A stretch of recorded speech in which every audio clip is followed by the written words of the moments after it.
In the final, brutal years of the Second World War, the skies over the Third Reich were the most dangerous place on Earth. It was an industrial inferno, a new kind of warfare fought at 25,000 feet in temperatures that could freeze a man's blood. This was not the era of the lone chivalrous knight of the air. It was a meat grinder. Every day, the American 8th Air Force launched hundreds of B-17 flying fortresses, each one a 10-man crew, to punch holes in Germany's war machine. And every day, the German Luftwaffe rose to meet them, a swarm of deadly, cannon-armed interceptors. For the American bomber crews, the odds were horrifying. It was a war of mathematics, and the math was grim. For the German pilots, it was a desperate, last-ditch defense of their homeland, a battle fought against a sky black with enemies. On December 20th, 1943, in a damp, smoke-filled briefing hut on an English airfield, the crew of the B-17 Old Pub received their orders. Their pilot, Second Lieutenant Charlie Brown, was a 21-year-old from West Virginia, and this was his very first mission as aircraft commander. The weight of the plane and the 9 lives of his crew rested squarely on his young shoulders. They were a typical crew, kids really, farm boys and city slickers who had been trained to fly a 4-engine heavy bomber, but were utterly unprepared for the reality of Flak Alley. Their target was a Focke-Wulf aircraft factory in Bremen, a city so deep in enemy territory and so heavily defended that it was considered a nightmare run. They finished their coffee, put on their heavy, electrically heated flight suits, and walked out into the cold dawn, each man steeped in his own private thoughts. The flight across the North Sea was tense, but it was the arrival over Bremen that unleashed hell. The moment they reached the initial approach point, the sky erupted. German anti-aircraft batteries on the ground, the feared 88s, had been tracking them for miles. They fired with terrifying precision, creating a dense, impenetrable box of black smoke and shrapnel. The Ye Old Pub was rocked by concussion after concussion. The sound inside the plane was not a bang but a deafening, percussive roar as shrapnel, a blizzard of hot metal, tore through the thin aluminum skin. Through this curtain of death, they had to fly straight and level. The bombardier, his eye pressed to his bomb sight, guided the plane on its final run. The bomb's away call brought a split second of relief, immediately shattered by a fresh wave of even more accurate flak. In an instant, Ye Old Pub was transformed from a state-of-the-art war machine into a flying coffin. A flak shell detonated on the right side, obliterating the number 2 engine and severely damaging number 4, which coughed, sputtered, and windmilled uselessly. Another shell tore through the nose cone, shattering the plexiglass and exposing the navigator and bombardier to a 60 below zero wind. The hydraulic system was gone, the oxygen lines were severed, and the electrical system was failing. In the back, the tail gunner's entire compartment was destroyed, killing him instantly. The ball turret gunner was wounded, and the waist gunners fought to stay conscious as the plane, now riddled with holes, depressurized. Charlie Brown, his own shoulder bleeding from shrapnel, wrestled with the controls as the B-17, its protective formation long gone, fell out of the sky alone. On the ground at a Luftwaffe fighter base, Major Franz Stigler was on alert. He was no rookie. He was a Jagdflieger ace, a veteran of the skies over North Africa, with 22 confirmed aerial victories. He was a professional in the mold of the old guard pilots, a man who fought by a code. He was also 1 kill away from being awarded the Knight's Cross, Germany's highest and most revered medal for valor. He had already lost his brother, August, also a pilot, earlier in the war. This loss had hardened him, but it had also given him a profound, bitter understanding of the cost of conflict. He sat in his Messerschmitt Bf 109, ray-armed and ray-fueled after a previous sortie, listening to the rumble of the air battle high above him, waiting for the stragglers. A ground controller's voice crackled in his headset. A lone B-17, flying low, smoking, and bizarrely heading deeper into Germany. It was a Leichentuck, a flying shroud, a straggler, a guaranteed and easy kill. This was it. This was his 23rd victory, the Knight's Cross. Stigler taxied onto the runway, firewalling the throttle of his powerful Daimler-Benz engine. His Bf 109, A shark of the skies leapt into the air. His mind was clear and focused. Find the bomber, close the distance, destroy it, and return to base. He despised these four-engine monsters that were reducing his country to rubble. This was not a hunt, it was a duty. Stigler caught the B-17 in minutes. It was wallowing in the air, barely maintaining altitude. A wounded behemoth, he was almost contemptuous of how easy it was. He slid into the classic attack position, just behind and below the bomber's tail, where the guns couldn't target him. He armed his 20mm cannons and machine guns. His finger moved to the red trigger on his joystick. He prepared to fire a burst into the wing root, where the fuel tanks were. It would be over in seconds.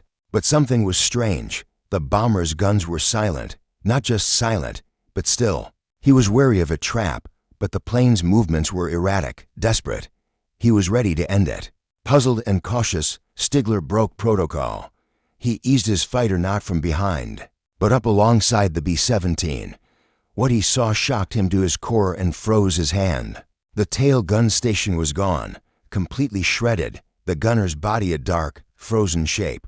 He pulled closer, staring through the massive, gaping holes in the fuselage. He could see inside the bomber. It was a charnel house. Men were slumped over, covered in blood. He could see one man frantically trying to put a tourniquet on another in the -60-degree wind. He then flew up alongside the cockpit, and he locked eyes with the pilot, Charlie Brown. He didn't see an enemy.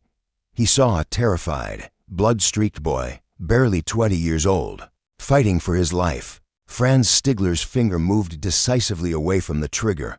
In that instant, he was not a German soldier. He was a warrior. A memory flashed in his mind. The voice of his first commanding officer, the great Gustav Rettel, who had told his young pilots, "You are fighter pilots now. You will fight with honor. If I ever hear of any of you shooting at a man in a parachute, I will find you and shoot you myself." Stigler looked at the shattered B-17. It was no longer a warplane. It was a wreck.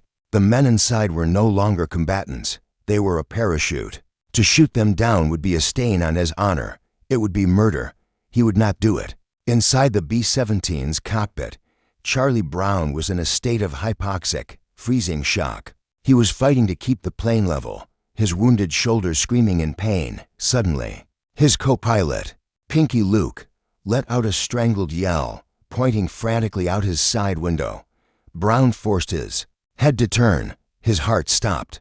Not 10, not 5, but less than 3 feet from his own wingtip was a German Messerschmitt 109. It was so close he could see the rivets on its fuselage, the smoke stains from its guns, and, most terrifyingly, the pilot inside, staring directly at him. This was the end. After surviving the flak, the fighters, the catastrophic failure of his aircraft, this was the final, ignominious execution. He had no guns, no speed, no altitude, no crew left capable of defense. He had nothing. Charlie Brown closed his eyes and waited for the sound of the 20mm cannon shells that would tear his cockpit and his body to pieces. Seconds passed. They felt like an eternity. There was no sound of cannon fire, only the roar of his own dying engines and the shriek of the wind. Brown opened his eyes. The German pilot was still there, a phantom at his wing. Stigler, seeing the terror in the American's eyes and the absolute wreck of his plane, realized the American was lost and disoriented, still flying deeper into German territory. He made a decision. He gestured emphatically, pointing down toward the ground, making a landing motion. He was trying to tell Brown to land his plane at the nearest German airfield. He would be a prisoner, but he would be alive, and his wounded men would get medical care. Brown, dazed, hypoxic, and terrified, could only shake his head. Stigler, growing frustrated, tried again. He pointed his fighter's nose toward the coast, then banked slightly, gesturing northeast. He was pointing toward neutral Sweden, just a 30-minute flight away. "Go there," he was trying to say.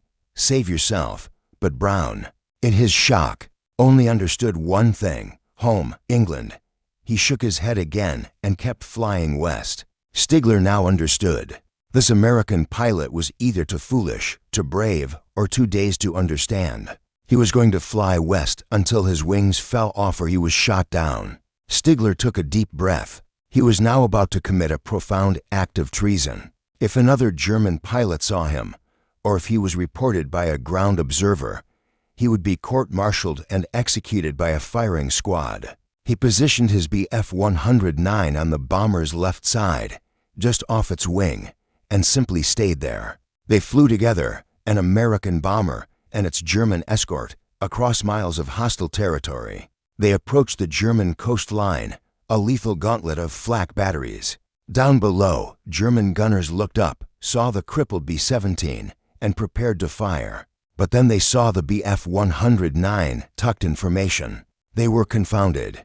The only logical assumption was that the bomber had been captured and was being escorted to a German airfield. The order was given, hold your fire. Franz Stigler, a Luftwaffe ace, was using the swastika on his tail as a shield for his mortal enemies. Finally, they reached the open water of the North Sea. They were clear of German airspace. Safe from the flak, Stigler knew his fuel was critically low. He had done all he could. The rest was up to the American and fate. He pulled in one last time, so close that Brown could see his face perfectly. Franz Stigler looked at the young American pilot, the man who should have been his 23rd kill, the man who should have earned him the Knight's Cross. He raised his gloved hand to his helmet, not in the stiff-armed Nazi salute, but in the slow, formal, military salute of a warrior, a pilot's acknowledgement of a shared humanity in a place beyond flags. Then he banked his Messerschmitt sharply, dipped his wing in a final farewell, and peeled away. A lone speck disappearing back toward the war-torn continent, Brown and his crew were left alone, stunned in their shattered plane, hanging in the air above the dark, icy water. It was a miracle within a miracle. For 250 miles, Charlie Brown and his co-pilot fought the controls of the old pub, a plane that by all rights should have fallen into the sea. They finally made landfall at Rathseething in England. The plane didn't so much land as crash, collapsing onto the runway as its landing gear gave way. The ground crews who rushed out stood in silent, horrified awe. The plane was a skeleton, riddled with hundreds of bullet holes and massive flak tears. At the debriefing, Brown, his voice shaking, told his superiors everything, including the story of the German pilot who saved them. He was met with cold, hard stares. An intelligence officer told him in no uncertain terms that he was to tell no one. "We cannot have stories like this," he was told. "We are trying to win a war. We cannot humanize the enemy. It's bad for morale." The event was classified and buried. Back in Germany, Franz Stigler landed with his fuel tanks on empty. He filed his report, claiming he had intercepted a B-17 and shot it down over the sea. He said nothing of his act of mercy, knowing it was treason. He had traded his Knight's Cross for a man's life, and he buried the secret deep. For more than 40 years, the secret haunted both men. The war ended. Life went on. Franz Stigler moved to Canada, becoming a successful businessman. Charlie Brown stayed in the Air Force, rising to the rank of lieutenant colonel. But he never stopped searching. He had to know why. After decades of hitting dead ends, in 1986 he placed a small, desperate ad in a newsletter for former Luftwaffe pilots, a shot in the dark asking for any information. In 1990, a letter arrived from a man in Canada. It was Stigler. He wrote, "I was that pilot." Brown was skeptical and called him. "How do I know it was you?" Brown asked. Stigler replied, "I saw the men inside. I saw the tail gunner was gone. I tried to get you to fly to Sweden, and I saluted you before I left." Brown was speechless. His search was over. They met in a hotel lobby, two old men, former enemies. They didn't shake hands. They fell into an embrace, weeping like brothers. They remained inseparable friends, fishing together and sharing their story, until their deaths in 2008, just months apart.